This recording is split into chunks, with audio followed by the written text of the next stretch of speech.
everybody, so today I'm going to be making banana bread. Banana bread is one of the best things ever. I know that this might be my third banana product that I'm making, however luckily I've got some great bananas, perfect for banana bread, so I've got to make banana bread. So for this, it's quite easy to make. You can adapt it again in a lot of ways. I'm going to make mine gluten-free and dairy-free today. I'll show you different ways that you can make it as well. So for this, I've got a mixture of different flours I'm going to use. I've got some plain gluten-free flour, some oats which I'm going to add in it. I'm going to use coconut oil in it, but you can use olive oil or sunflower oil or vegetable oil. This is a super jar again off Amazon. Works out much cheaper. I'm going to add some seeds. I'm going to use honey as my sweetener, not much because my bananas are very ripe. I've got 2 eggs. Some bicarbonate of soda, not baking powder, but bicarbonate of soda. I'm going to add a bit of cinnamon as I love cinnamon, and I'm going to use some coconut milk instead of normal milk to make this. For this recipe as well, you need a loaf tin. If you haven't got a loaf tin, you can do it as muffins or little cakes as well, but they won't take as long, which I will put in the information below of the video. Okay, so first thing what you're going to do is you're going to put your oil in your bowl. I'm using coconut oil. I've just melted some coconut oil and I'm going to measure this with tablespoons to let you know, even tablespoons of melted oil. So 1. So in my bowl I've added 12 tablespoons of oil. Again, you can change whichever oil you've got in your house to use. And also if you're using scales, the weight of the oil is 60 grams of oil. Then to your oil, you're going to add honey. I'm not going to add a lot of honey as my bananas are quite ripe and so they'll add quite a lot of sweetness anyway. I'll measure this in tablespoons as well. So to the oil, I've added about 6 tablespoons of honey. You can add more or less depending how sweet you want it to be. This I think will be sweet enough, which is about 80 grams. I'm going to add my eggs next. So with your eggs,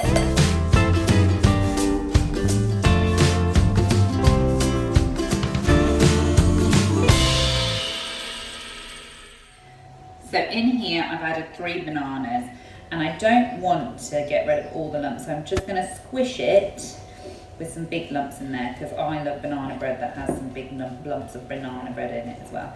If you don't like banana so much, like the big lumps, then just squish it really small. Some coconut milk, you can use almond milk, you can use normal milk, you can use skimmed, whole milk, whatever you've got. So I'm going to weigh this out with spoons and then let you know. So in here I've added 7 tablespoons of milk as well. So next I'm going to add in my flavourings. So I'm going to add a teaspoon of cinnamon.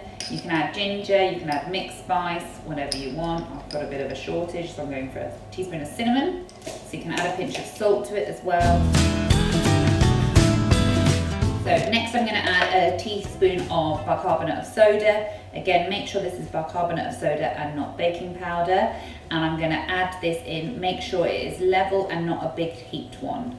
Some plain gluten-free, add some oats as always because they add a bit more fibre. I'm adding whole oats. If you want to blend your oats and make them into flour, you can use oat flour as well for it. Or you can use normal plain flour, just don't use self-raising flour. And if you have wholemeal flour, you can use wholemeal flour. So I'm going to weigh this out in spoons.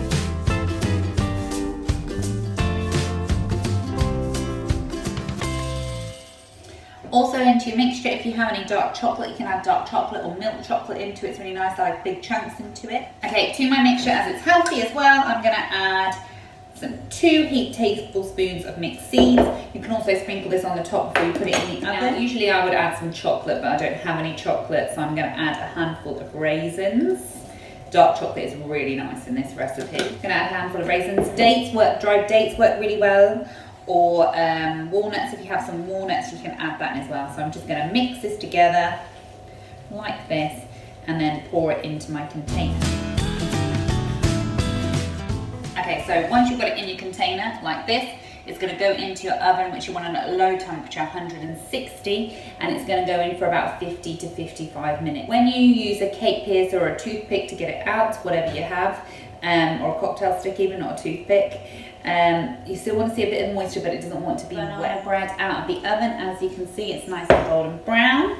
So all I'm going to do is put a toothpick in and check that it comes out clear. So you'll get a little bit of banana bread on it, but you don't want it to be wet. So it's just moist. So what I'm going to do is I'm going to leave it in this tin. You can see it's lovely and golden brown.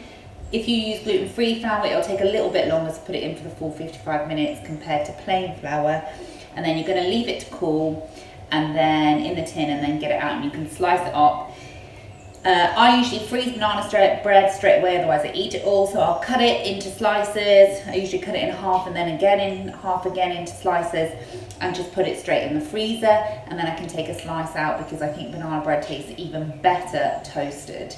So I just take it straight out of the freezer, pop it in the toaster and toast it, and then obviously put peanut butter on it.